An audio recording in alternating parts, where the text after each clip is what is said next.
अमृतरूपी काव्याचे पेले प्राशन करण्यासाठी माझे चॅनल रसभरी काव्याचा प्रयास करा. आज मी आपणास महात्मा फुले यांची आज 28 नोव्हेंबर म्हणजे पुण्यतिथी, तर त्यानिमित्त मी माझ्या 4 ओळी त्यांच्या चरणी अर्पण करते.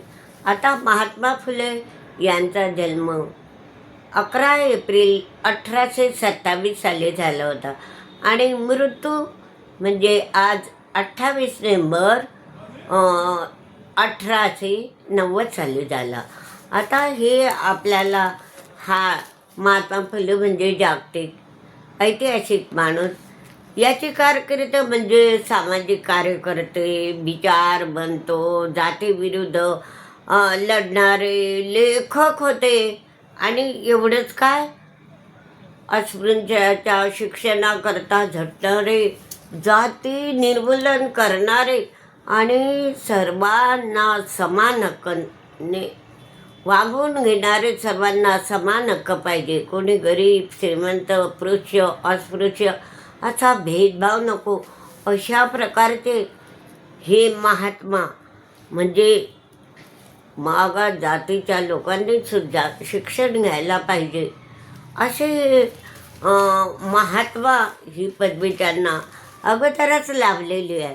तर त्यांचे असं पूर्वीच्या काळी बायांना शिक्षण नव्हतं, तर त्यांनी शिक्षणाविषयक त्यांचे विचार कसे मांडलेले आहे बघा. विद्या विना मती गेली, मती विना नीती गेली, विद्या विना मती गेली, मती विना नीती गेली, नीती विना गती गेली, नीती विना गती गेली, गती विना वित्त गेले, गती विना वित्त गेले, वित्ता विना शूद्र खचले, वित्ता विना शूद्र खचले. इतके अनर्थ एका अविद्येने केले, इतके अनर्थ एका अविद्येने केले असे. आणि वित्ता विना शूद्र खचले, इतके अनर्थ अविद्येने केले. तर अशा प्रकारे त्यांनी आपले शिक्षणाविषयी विचार मांडले होते. त्यांची 4 ओळी त्यांच्या स्मृती दिनानिमित्त त्यांच्या चरणी मी अर्पण करते. ते पहा. भारतातील स्त्री शिक्षण प्रेरणेते ज्योतिबा व सावित्री फुले. भारतातील स्त्री शिक्षण प्रेरणेते महात्मा ज्योतिबा व सावित्री फुले. स्त्रियांना वंचितास शिक्षण देण्याचे जोमाने कार्य केले. स्त्रियांना वंचितास शिक्षण देण्याचे जोमाने कार्य केले.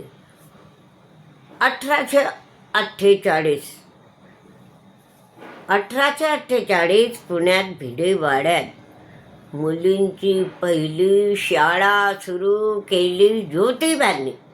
1848 मध्ये पुण्यात भिडेवाड्यात मुलींची पहिली शाळा सुरू केली महात्मा फुलेंनी. अस्पृश्यास समान हक्क मिळवून देण्यासाठी सत्यशोधक समाजाची स्थापना केली. अस्पृश्यांना समान हक्क मिळवून देण्यासाठी सत्यशोधक समाजाची स्थापना केली. आणि धर्म कसा एकच पाहिजे. धर्म म्हणजे हे विज्ञानाने मानलेला निसर्ग धर्म आहे. हा धर्म म्हणजे आपला निसर्ग धर्म आहे, सृष्टी धर्म आहे. धर्म म्हणजे विज्ञानाने मानलेला निसर्ग धर्म. धर्माला ना जात ना पंथ, ना कोणता धर्मग्रंथ, धर्माला ना जात, ना पंथ, ना कोणताही धर्मग्रंथ. धर्म ही माणसाच्या अंतर्मुखातील गोष्ट. धर्म ही माणसाच्या अंतर्मुखातील गोष्ट हीच आधुनिक समाजाची, लोकशाहीची, समतेची जाणारी वाट. हीच आधुनिक समाजाची, लोकशाही, समतेची जाणारी वाट. महात्मा फुलेंनी समाजाचे लक्ष वेधले होते व्यापार आणि उद्योगाकडे. महात्मा फुलेंनी समाजाचे लक्ष वेधले होते व्यापार आणि उद्योगाकडे. दुर्लक्ष करी आजही बहुजन वळतो सरकारी नोकरीकडे. दुर्लक्ष करतात त्या व्यापाराकडे, उद्योगाकडे दुर्लक्ष करतात. आणि आजही बहुजन वळतो सरकारी नोकरीकडे. उद्योग नको, व्यापार नको. महात्मा फुलेंनी लक्ष, महात्मा फुलेंचे लक्ष शिक्षण प्रसार आणि शेतीविषयक वेधले. महात्मा फुलेंचे लक्ष शिक्षण प्रसार आणि कृषी विकासाकडे, शेतकऱ्यांच्या. महात्मा फुलेंचे लक्ष शिक्षण प्रसार व कृषी विकासाकडे वळले. शिक्षण हेच सांस्कृतिक सामाजिक परिवर्तन हत्यार बनले. शिक्षण हेच सांस्कृतिक सामाजिक परिवर्तन हत्यार बनले. शेती विकासाशिवाय, महात्मा फुले म्हणायचे, शेती विकासाशिवाय शेतकरी संपन्न नाही होणार. शेती विकासाशिवाय शेतकरी संपन्न नाही होणार. दुष्काळ, धरणाची रचना, पीक विक्री जेव्हा व्यवस्थापन करणार. अरे शेतकऱ्याचा विकास केव्हा होईल? तर जेव्हा दुष्काळ पडला तर धरणाची व्यवस्था.